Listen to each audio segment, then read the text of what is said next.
Welcome to Narrative Nights. Step into a world of mystery, intrigue, and suspense. At Narrative Nights, we bring you thrilling detective stories that will challenge your mind and keep you guessing until the very end. Before we begin, we'd love to know, where in the world are you tuning in from? Drop a comment and let us know which part of the globe you're watching from. We're all united by the love of a good mystery. Let the investigation begin.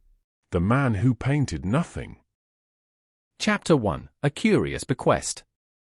The last days of August held a certain magic in St. Mary Mead, a sleepy warmth that promised the summer was not quite over. In the garden of Rosebank Cottage, Elara Vance was patiently staking her delphiniums, which, despite her best efforts, insisted on flopping over in the most dramatic fashion. The air was thick with the scent of late roses and the gentle drone of a bee investigating the lavender hedge that separated her property from the immaculate garden next door.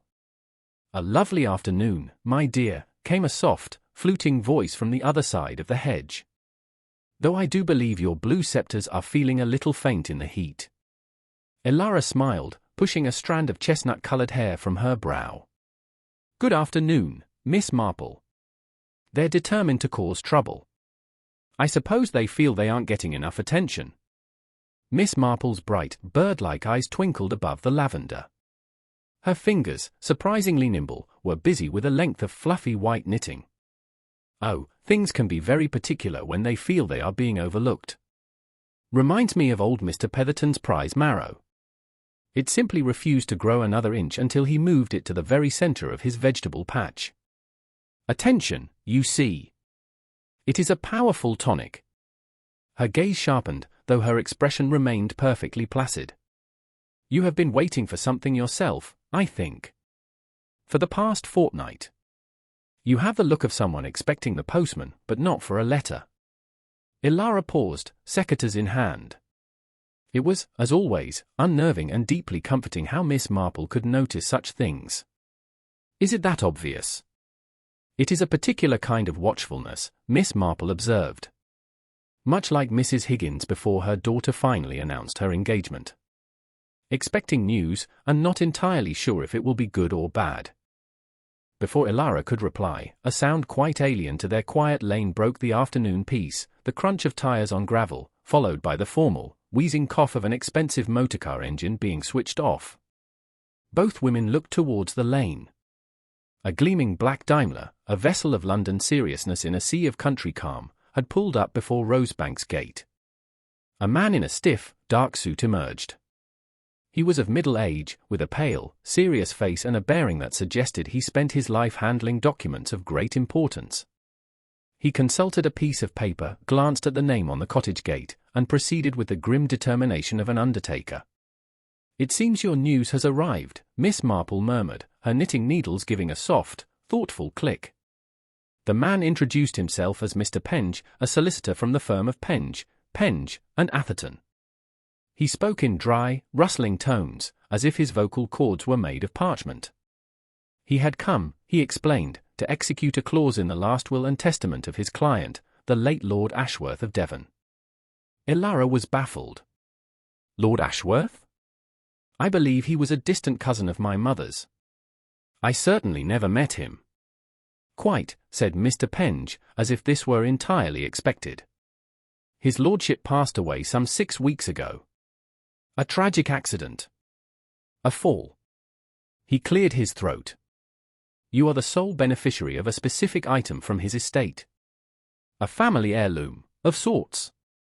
He gestured to the driver, and together they manhandled a large, flat object wrapped in coarse burlap from the car. It was heavy and cumbersome, and smelled faintly of dust and damp cellars.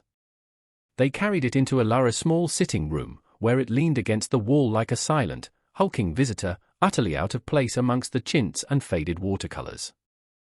"His lordship's instructions were very precise," Mr. Penge continued, withdrawing a sealed envelope from his briefcase. "This contains the relevant letters of provenance. He bequeathed to you the painting known in his private catalogue as The Shadow of the Hollow Dot." Elara, an art restorer by trade, felt the first flicker of professional curiosity. "A painting? Is it by a known artist?" That is unclear, the solicitor said stiffly. It is old. 17th century, we believe. It has been in the Ashworth family for generations.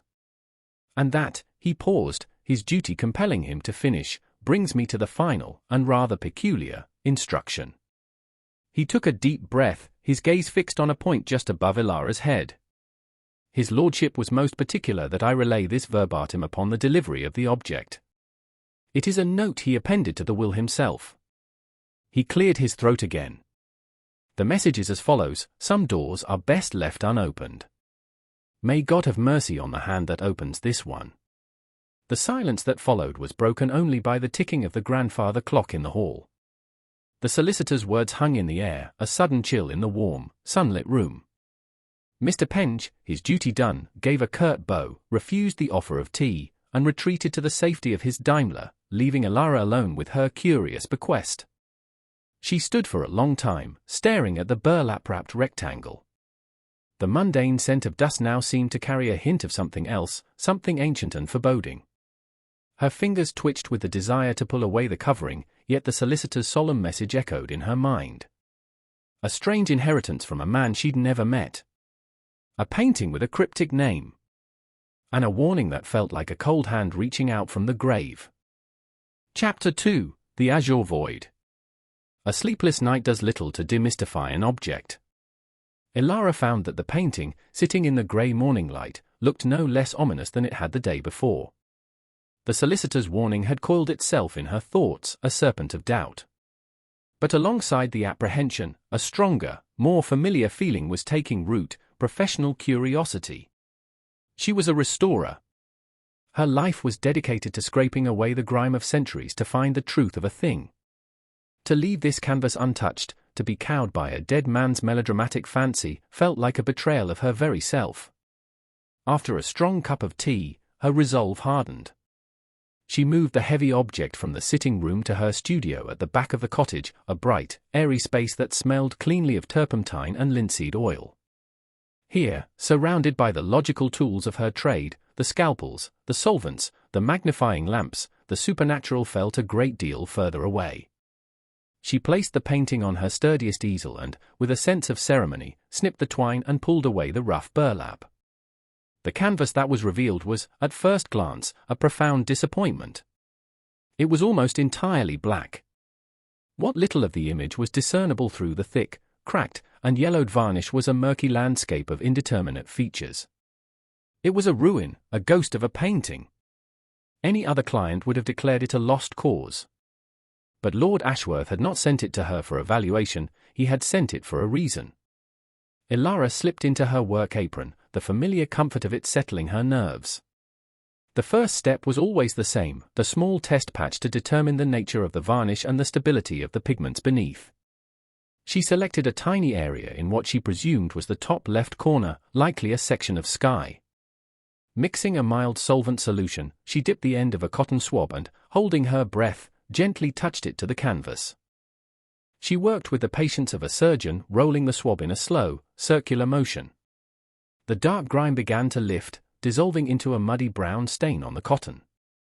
She discarded it, took a fresh one, and repeated the process. Layer by layer, the darkness yielded. And then she saw it. Elara drew back, her brow furrowed in disbelief.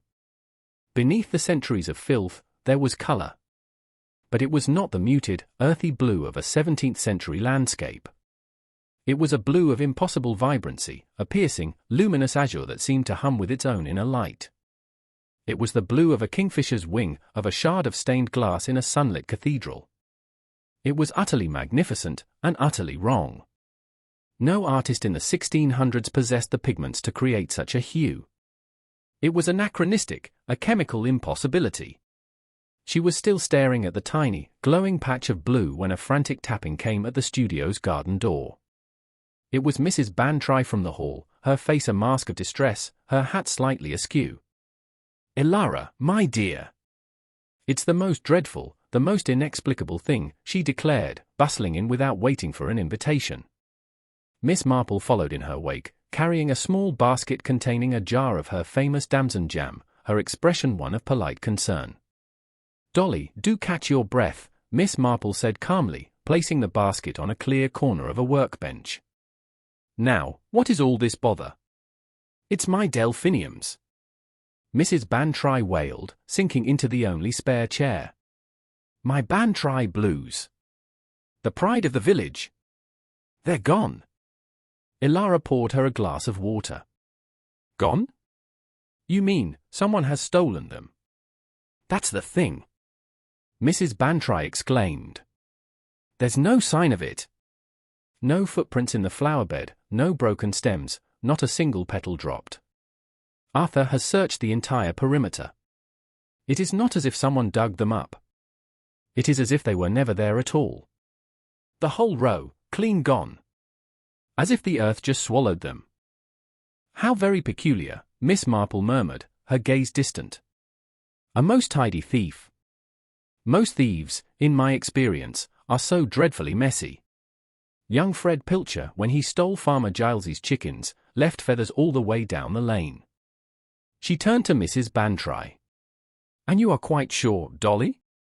Nothing out of place at all?" "Nothing.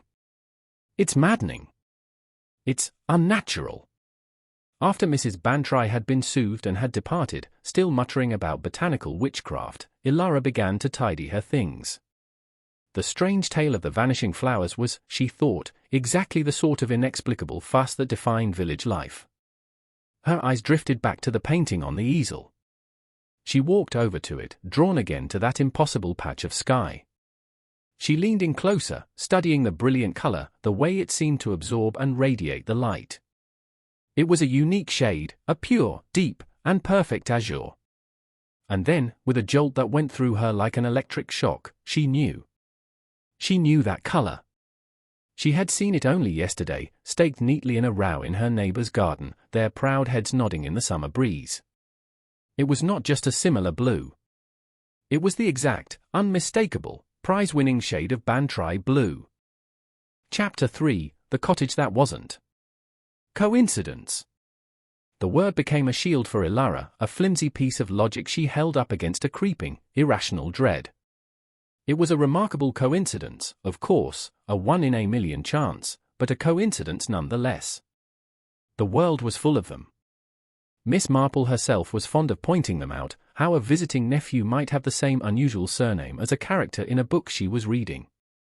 Coincidences were curious knots in the smooth thread of life, they did not, however, signify a tear in the fabric of reality. Armed with this determined rationality, Elara returned to her studio the next day. The tiny, brilliant blue square seemed to mock her from the canvas.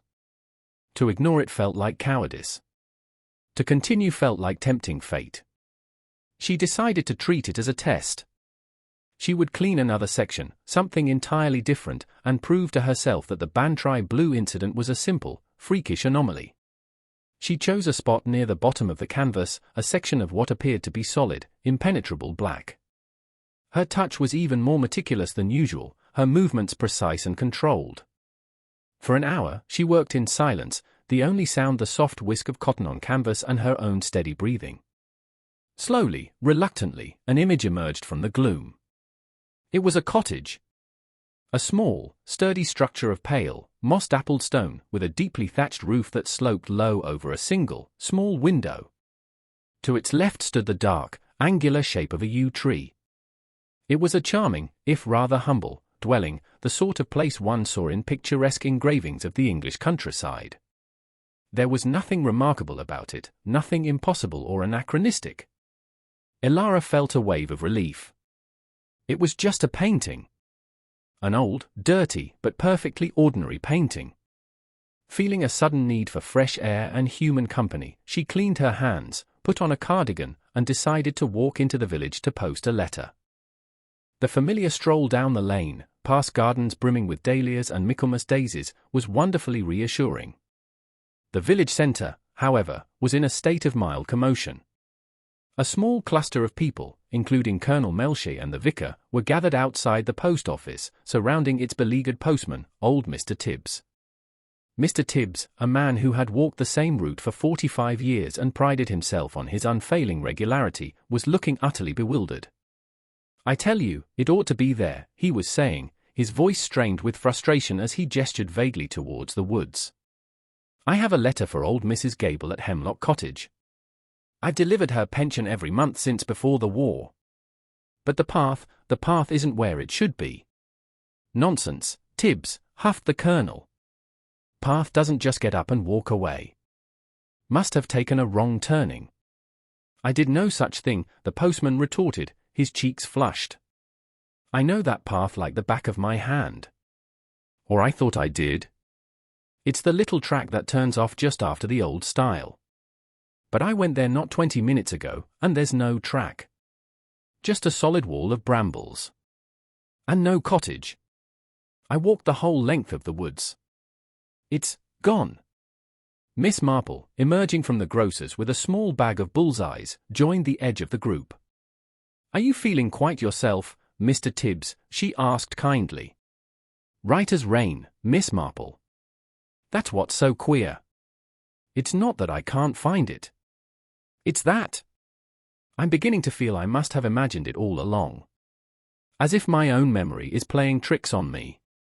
Miss Marple listened to the ensuing babble of suggestions, the heat, a touch of ill health, a lapse of memory. Her gaze was thoughtful. It is a curious thing, forgetting, she observed to the vicar, her voice just loud enough for Elara to hear. It is not always a passive thing, a simple lapse.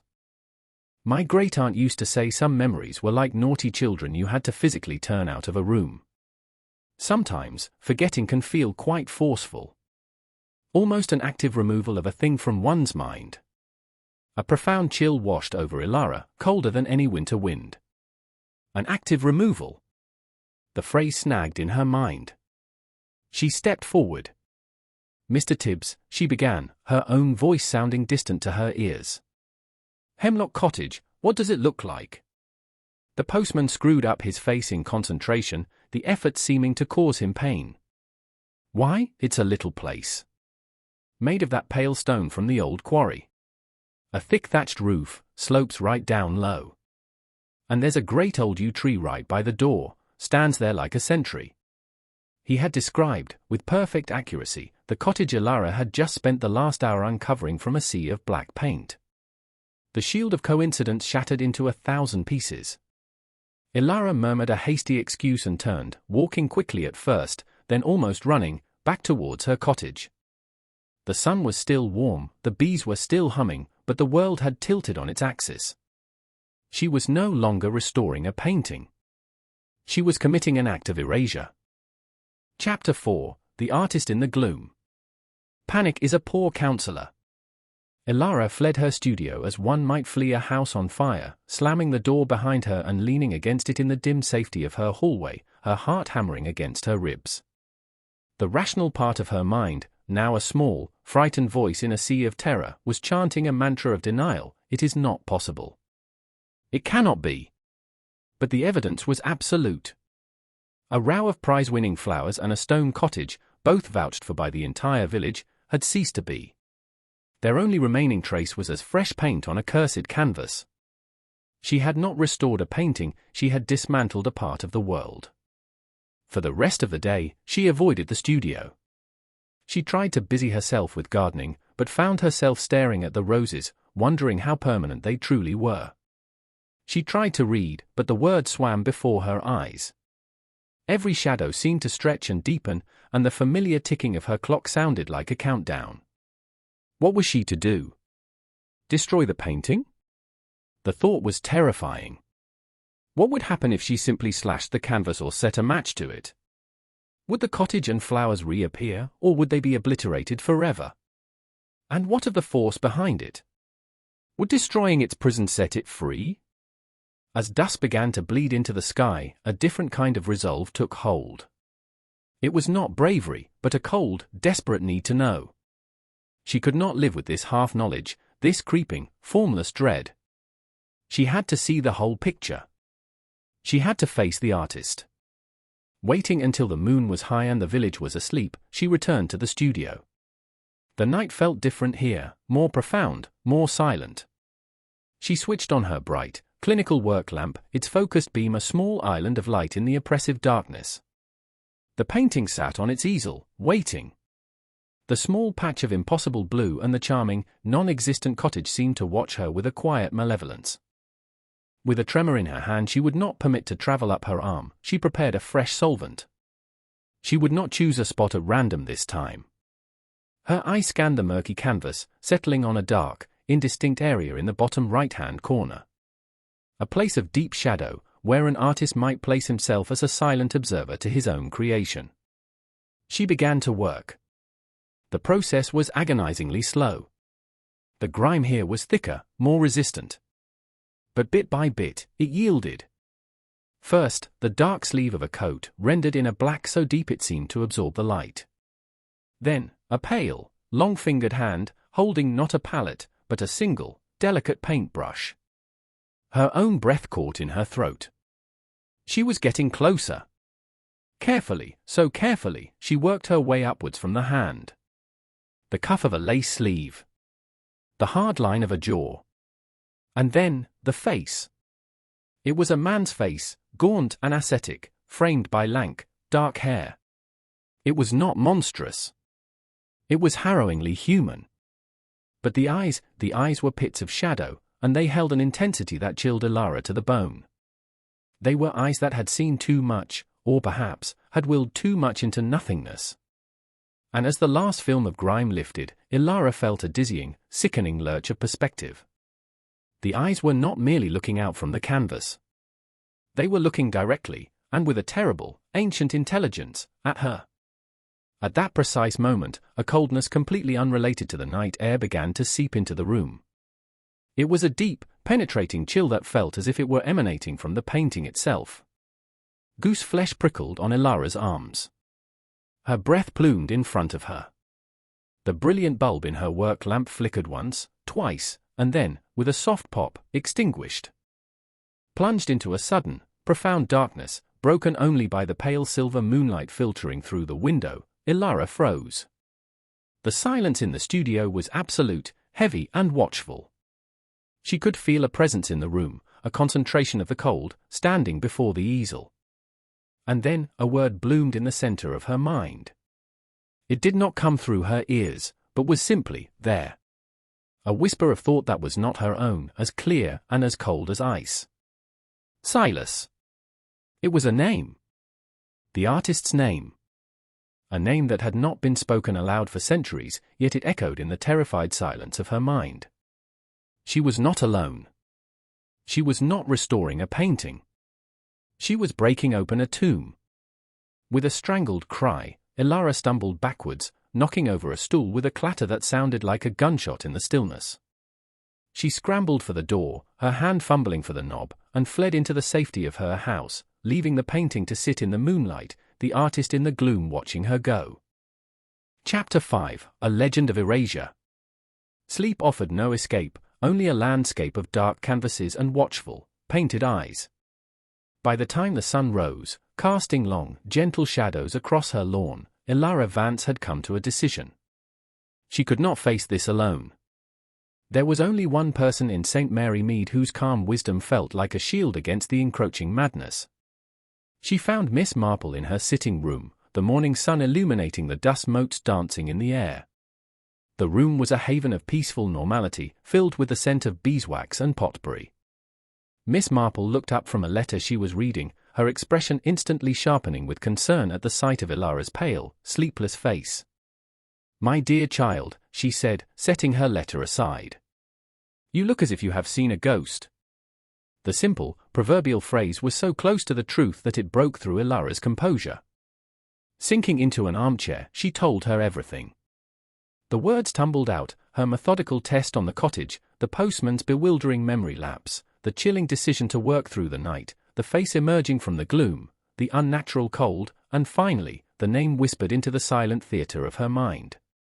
Silas. Throughout the fantastic and terrified account, Miss Marple listened without interruption. She did not raise an eyebrow or offer a word of dismissal. She simply sat, her hands resting calmly in her lap, her gaze fixed on Elara's face with a look of profound and solemn attention. When Elara finished, the silence in the room was absolute. "I see," Miss Marple said at last, her voice perfectly even. Then the situation is a great deal more serious than a few missing flowers. She did not question the truth of the story, she accepted Elara's experience as a fact from which they must now proceed. We have a name, and a period. That is a starting point. An artist named Silas from the 17th century. If he existed, he will have left a trace, however faint. A problem of this nature, she continued, her mind clearly working, requires an expert. Not in ghosts, my dear, but in history. And the finest historian of St. Mary Mead's past is, without a doubt, the vicar. The Reverend Leonard Clement was in his study, a wonderfully cluttered room that smelled of old paper and pipe tobacco. He listened to Elara's story, which she retold more calmly this time with Miss Marple's reassuring presence beside her, with the keen interest of a scholar presented with a rare puzzle. Silas, he murmured, stroking his chin. The name is not a common one for this parish, but it is not unheard of. And the Ashworth connection is key. Let us see. For the next hour, the vicar became a gentle whirlwind of scholarly activity.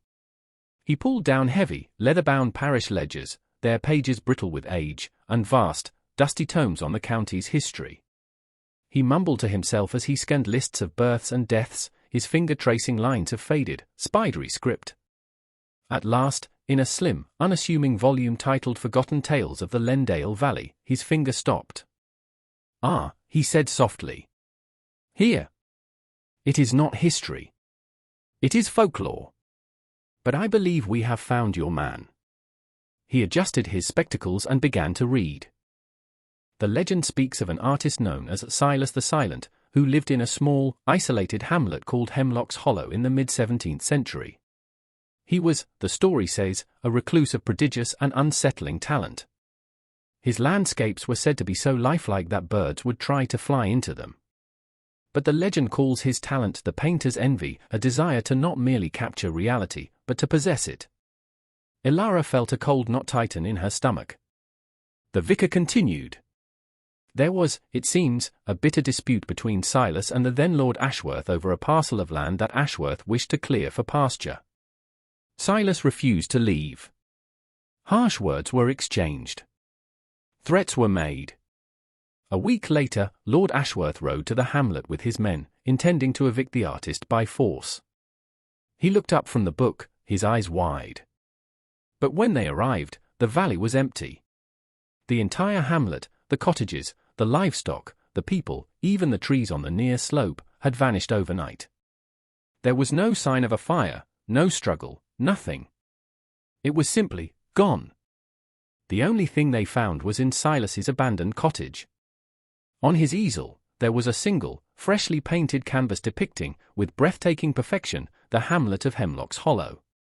The three of them sat in the dusty silence of the study, the weight of the incredible tale settling upon them. The painting in Elara's studio was not just a prison for a single artist. It was a tomb for an entire village. The Ashworth family suppressed the story, of course, the vicar added, closing the book gently. The official record mentions a sudden plague. But the legend of Silas the Silent persisted. A man who could paint the world.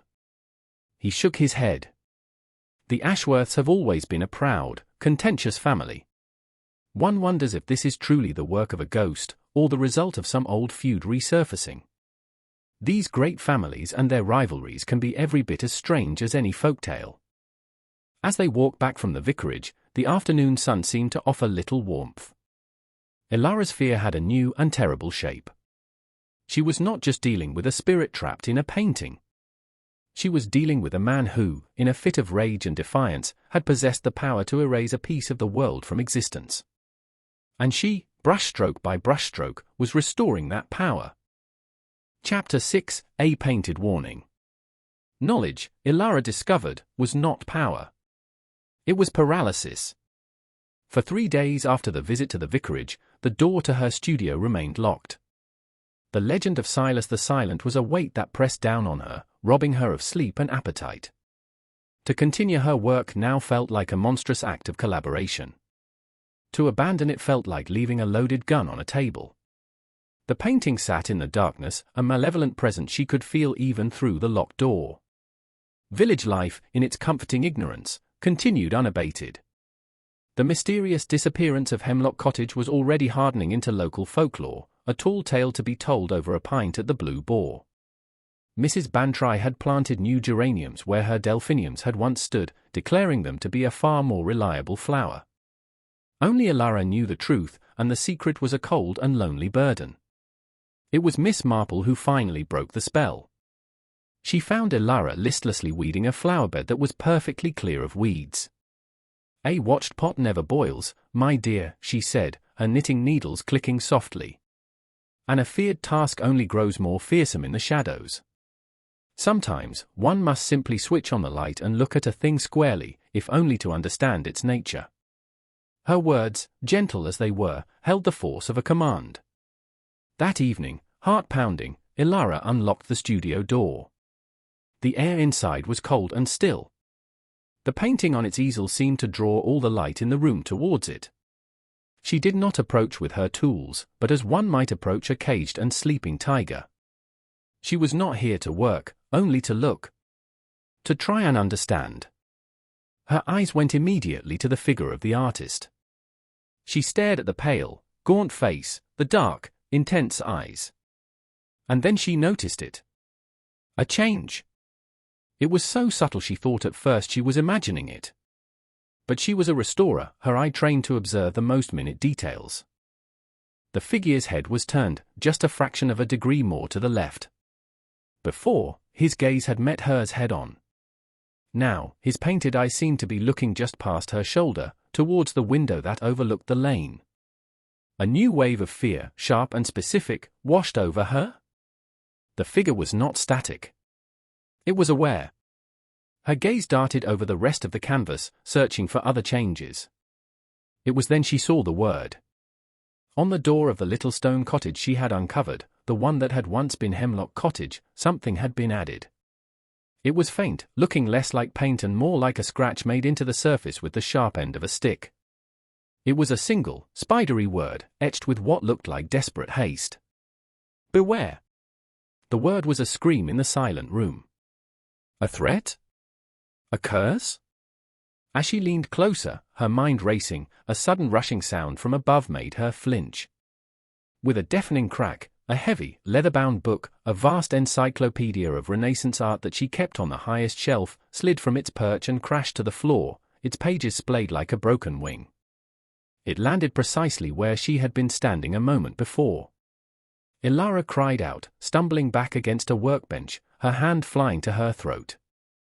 The crash had been brutally violent. The silence that followed was even worse. "My dear? Is everything quite all right?" Miss Marple's voice came from the garden door, which she had pushed open. She must have been on her way over and heard the noise. Her calm blue eyes took in the scene in an instant, Elara's terrified face, the book on the floor, the painting on its easel. It just fell, Elara stammered, though she did not believe it for a second. Miss Marple stepped inside, her gaze moving from the book to the painting. "Did it now?" she murmured. "Objects can be so very clumsy, can't they? It reminds me of the two Henderson boys when they would argue. Young Tom, the quieter one, would never shout. But a book would fall off a table, or a vase of his mother's would accidentally be knocked over. A loud noise can be just as effective as a shout when one wants to make a point." She walked over and peered at the canvas, her eye surprisingly sharp. She saw the faint word on the cottage door. "Beware," she read softly. She looked at the fallen book, then back at the painting, her head tilted in thought.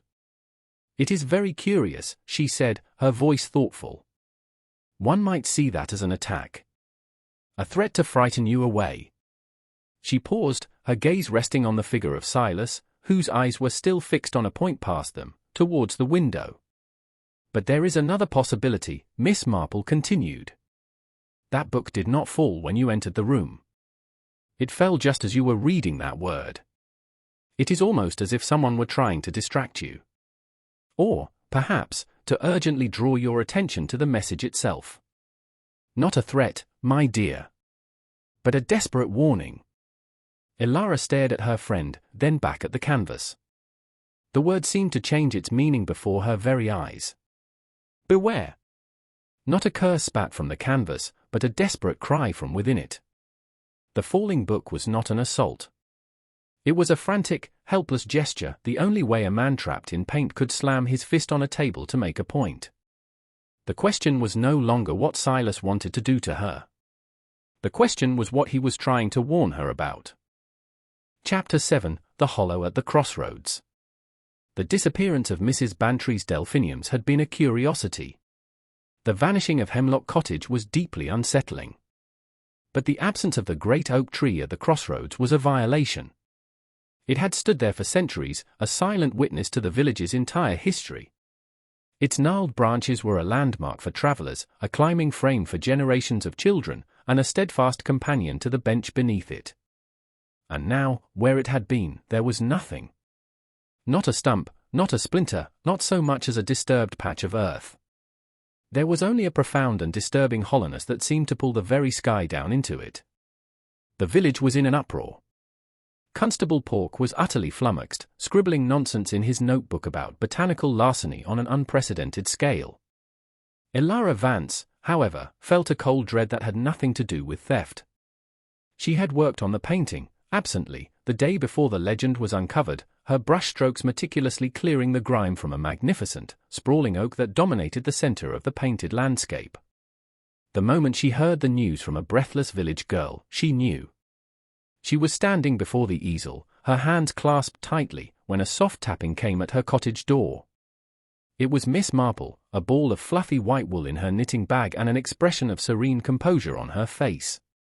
"Good morning, my dear," she said, her bright blue eyes taking in Elara's pale face and the painting beyond.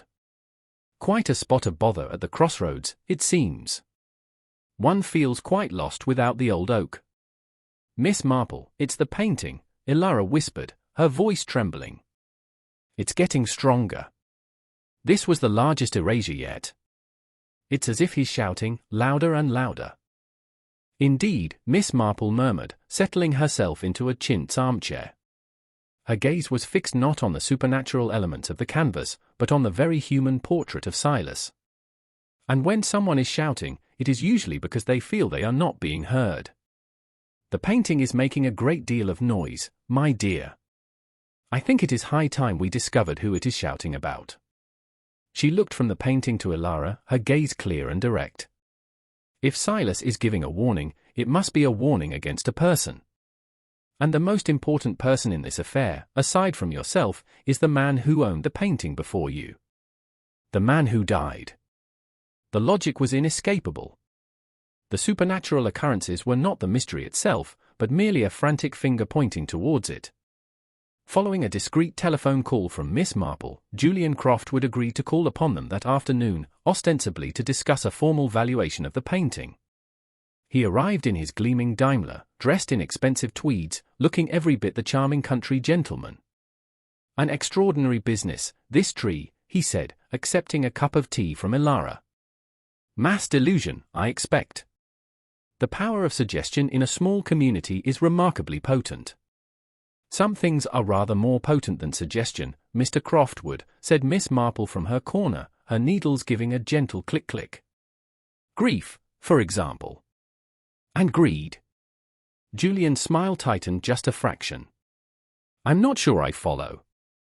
"Your uncle, Lord Ashworth," Miss Marple continued, her voice mild. "Elara tells me you had a falling out with him shortly before his death. Concerning this very painting." "A disagreement, nothing more," Julian said smoothly. The old boy had taken some queer notions into his head. He'd become convinced this painting, a masterpiece, in my opinion, was somehow cursed. He intended to burn it. As an art lover, and frankly, as a beneficiary of his estate, I felt it my duty to protest. It would have been like burning a stack of banknotes. "And when was this disagreement?" Miss Marple asked. "A day or two before his fall. He was quite irrational. I'm afraid his mind was beginning to fail him." "How convenient," Miss Marple murmured into her knitting. "I beg your pardon." I said, she replied, looking up at him, her blue eyes as clear and hard as glass. How very sad for you. To see a beloved relative in such a state. Quite, Julian said, unsettled. He placed his teacup down with a clatter. Look here, what is all this about? My uncle fell down the stairs. It was a tragedy, nothing more. He turned his charm on Elara. Miss Vance, my offer for the painting still stands. A generous one. Let me take this troublesome heirloom off your hands, and you need not worry about any more village hysterics. After he had departed, leaving a scent of expensive cologne and a palpable sense of unease, Elara turned to her friend. What do you think? He is very much like young George Pritchard, who is always so very helpful when the collection plate is passed, Miss Marple observed, but only when he is sure the vicar is looking. She put down her knitting, her expression now serious. A man who wanted to destroy the painting is dead. A man who desperately wants to possess it for its value is his heir. And the only witness to the affair is a 17th-century artist who is screaming for attention from inside a canvas prison. She stood and walked over to the painting, peering at the shadowed figure of Silas. He is not looking at the window anymore, my dear, she said softly. Elara looked. Miss Marple was right. The artist's gaze had shifted again. It was no longer directed past them, but was now fixed on the center of the room, on the very spot where Julian Croftwood had been sitting, with an expression of the most profound and sorrowful accusation. Chapter 8, The Final Brushstroke. The accusation in the painted eyes of Silas was the final piece of the puzzle. There was, however, a vast difference between the certainty of a 17th-century ghost and evidence that would satisfy Constable Pork. He is a wicked man, I am quite sure of it, Miss Marple said that evening, as she and Elara sat in the deepening twilight of the sitting-room. And a wicked man, when he believes his prize is about to be snatched away, is a predictable one. He will not wait for you to discover more, my dear.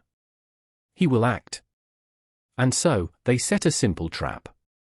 A telephone call was made to a friend of the vicar's in a neighboring village, a call just loud enough to be overheard by the ever-listening ears of the village telephone exchange operator, Martha Price.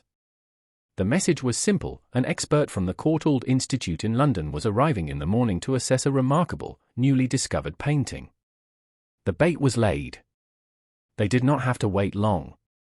Shortly after 11 o'clock, when St. Mary Mead was sound asleep, a faint scraping sound came from the studio door. Elara, sitting in the darkened hallway with a poker clutched in her hands, felt her heart leap into her throat.